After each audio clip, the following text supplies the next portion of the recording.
সরকারি মেডিকেল কলেজে ভর্তি পরীক্ষায় জাতীয় মেধায় ১৯৯তম স্থান অর্জন করেছেন সুমাইয়া শারমিন। তিনি ঢাকা মেডিকেল কলেজে ভর্তির সুযোগ পেয়েছেন। চিকিৎসক হয়ে অসহায় মানুষের সেবা করার স্বপ্ন দেখেন সৈয়দপুর বিজ্ঞান কলেজের এই শিক্ষার্থী। ঢাকা মেডিকেল কলেজে পড়ার সুযোগ পেয়েছি, আলহামদুলিল্লাহ।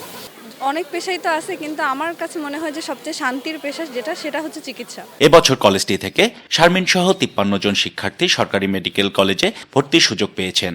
নিয়ম শৃঙ্খলা, পাঠদান পদ্ধতি ও শিক্ষকদের আন্তরিকতায় এমন সাফল্য এসেছে বলে দাবি শিক্ষার্থীদের। এখানে শিক্ষক এবং শিক্ষার্থীদের একটা সৌহার্দ্যপূর্ণ সম্পর্ক। এই সম্পর্কটা আসলে আমাদের শিক্ষার জন্য, আমাদের শেখার জন্য অনেক বেশি সহায়ক। চলতি বছর প্রতিষ্ঠানটি থেকে ২৬২ জন শিক্ষার্থী উচ্চ মাধ্যমিক পরীক্ষায় অংশ নিয়ে শতভাগ পাশ করে।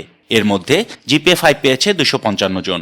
প্রতিষ্ঠানটির সাফল্যে খুশি অভিভাবক ও শিক্ষকরা। একজন অভিভাবক স্বপ্ন দেখে আসলে তার বাচ্চাকে এখানে দেওয়ার জন্য। ক্লাসে বাচ্চারা স্যাররা বেশ ভালোভাবে মোটিভেশন করে। ম্যাক্সিমাম শিক্ষক আমরা ছাত্রদের বাড়ি নেমে চিনি, তারা ফোন দিলে বলতে পারে এটা আমার অমুক স্টুডেন্ট। সম্পূর্ণ অত্যন্ত চমৎকার একটা সম্পর্ক আর কি। শিক্ষক, শিক্ষার্থী ও অভিভাবকদের আন্তঃযোগাযোগ সুদৃঢ় হওয়ায় সাফল্য এসেছে বলে মনে করেন প্রতিষ্ঠানটির অধ্যক্ষ।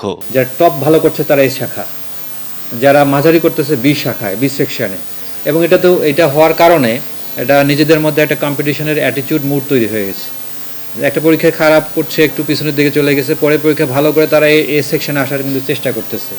এই যে একটা কম্পিটিটিভ অ্যাটিটিউড মুড আছে তাদের মধ্যে, এ কারণেও কিন্তু আমরা এর ভালো ফল পাচ্ছি। ১৯৬৪ সালে প্রতিষ্ঠিত হয় উত্তরাঞ্চলের ঐতিহ্যবাহী শিক্ষা প্রতিষ্ঠানটি সৈয়দপুর টেকনিক্যাল কলেজ। ২০২০ সালে এর নতুন নামকরণ করা হয় সৈয়দপুর সরকারি বিজ্ঞান কলেজ। ওয়ালি মাহমুদ সুমন, বৈশাখী সংবাদ, নীলফামারী।